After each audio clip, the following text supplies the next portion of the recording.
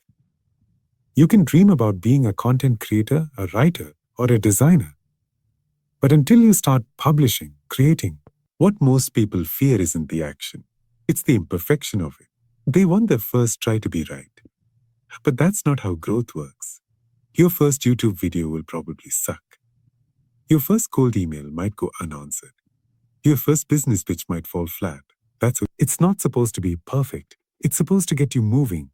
Because in motion, you learn, and learning leads to clarity. Some people confuse thinking with preparing.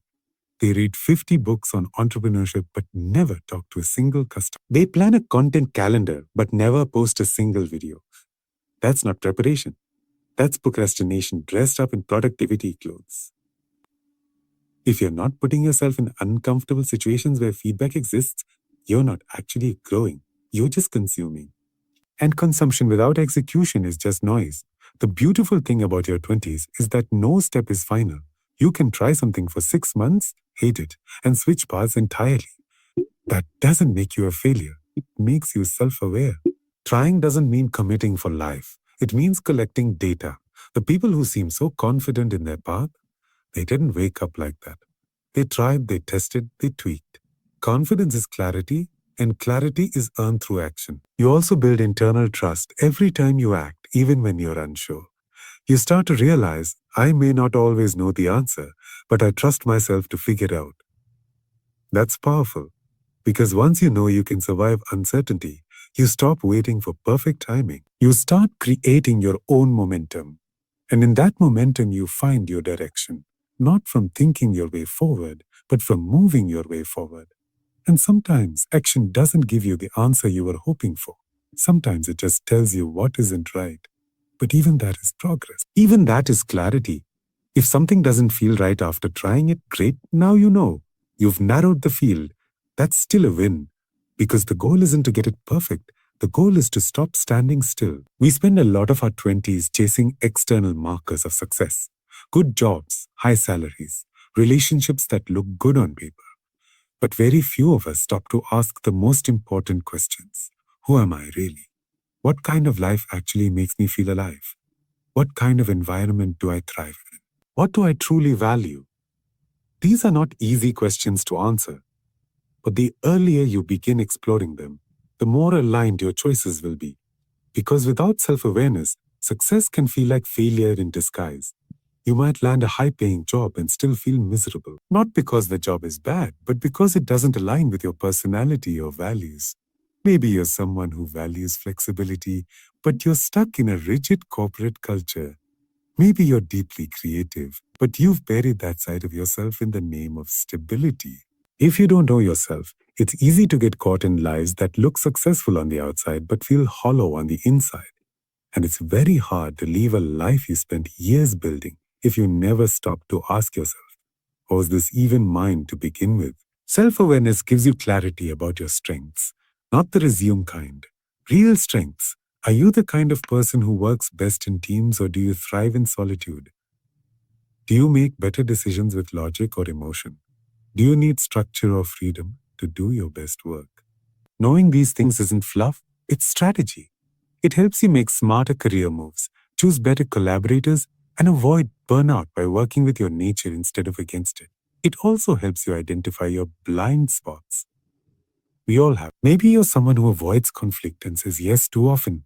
Maybe you constantly compare yourself to others and secretly feel like an imposter. Self-awareness doesn't mean you eliminate every flaw. It means you see it clearly. And when you can see it, you can manage it. It gives you power over your patterns, because what you don't own ends up owning you. Your 20s are filled with noise, parents' expectations, social media comparisons, peer pressure, societal timelines. And in all that noise, your own voice can get drowned out. That's why self-awareness isn't something you have, something you build through reflection, through solitude, through asking yourself uncomfortable questions and being honest with the answers. Through journaling, therapy, hard conversations, and failed attempts at doing what you thought you wanted.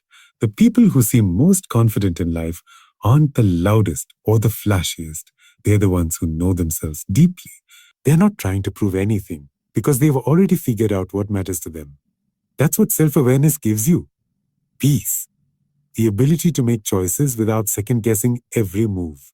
The ability to walk away from things that are not meant for you, even when they're popular or praised by others. It also makes relationships healthier. When you're self-aware, you know your emotional triggers. You know what you need in a relationship. You know how to communicate it. You're less reactive and more intentional. You stop expecting people to complete you and instead start building connections based on compatibility, not dependency. And that's how real, lasting relationships begin, romantic or other. Most people spend years trying to fix their environment. Real change begins with knowing themselves. Because once you truly understand yourself, every part of life becomes easier. Not because life gets easier, but because you're not constantly fighting yourself. And that internal alignment becomes the compass that guides everything else. We're taught to chase titles, degrees, certifications, company names. From school to college, we're conditioned to believe that success lives inside a CV, that a strong resume is the ultimate measure of progress. But here's what no one tells you. Resumes open doors, habits build lives. The person you become in your 20s has less to do with your job title and more to do with the habits you build when no one is watching. It's tempting to focus only on the next achievement, the next raise, the next opportunity, the next award you can add to your LinkedIn profile. But what will truly shape your future is not the occasional wins, it's your daily systems. Do you wake up with purpose or just in panic? Do you know how to manage your time, your health, your mind? These invisible routines are what create the visible results people admire later. You can't control every opportunity that comes your way, but you can control how disciplined you are with your goals. You can't predict when you'll get your dream job, but you can make it a habit to learn something new every week. You may not know who you'll marry or where you'll live 5 years from now, but you can make it a habit to check in with yourself regularly and stay emotionally grounded. Habits give you control in an uncertain world. The truth is, resumes can expire. That internship, that position you were so proud of, it might not mean anything 5 years down the line. But if you build the habit of showing up on time, communicating well, learning fast, that sticks with you forever. Skills fade, titles change, but discipline compounds. And what you build quietly in your 20s becomes your advantage in your 30s and beyond. Habits are not just about productivity, they're about identity. Every time you keep a promise to yourself, you're not just checking off a to-do list. You're telling yourself, I'm someone who follows through. Every time you choose to work on your craft instead of mindlessly scrolling, you're shaping your self-image. And over time, that identity becomes powerful. It becomes a quiet confidence no one can take from you. Your habits also reflect your value. If you say health matters but never move your body, there's a disconnect. If you say relationships are important but never invest time in them, something's off. Habits reveal the gap between who you think you are and who you actually are. And closing that gap is where real personal growth. Because there's nothing more exhausting than pretending to be someone you haven't trained yourself to become. It's easy to admire successful people and think they got lucky or they're just talented. But if you dig deeper, you'll find boring routines behind every brilliant outcome. Early mornings, writing every day, repeating the same small actions without applause. What looks like magic from the outside is usually just consistency on the inside. And the best part? That's available to everyone, including. So instead of obsessing over building the perfect resume, start asking, what habits am I building that will still serve me 5 years from now? Am I feeding the version of me I want to become, or just polishing the version I want others to see? Because it's your habits, not your highlights, that quietly shape your future.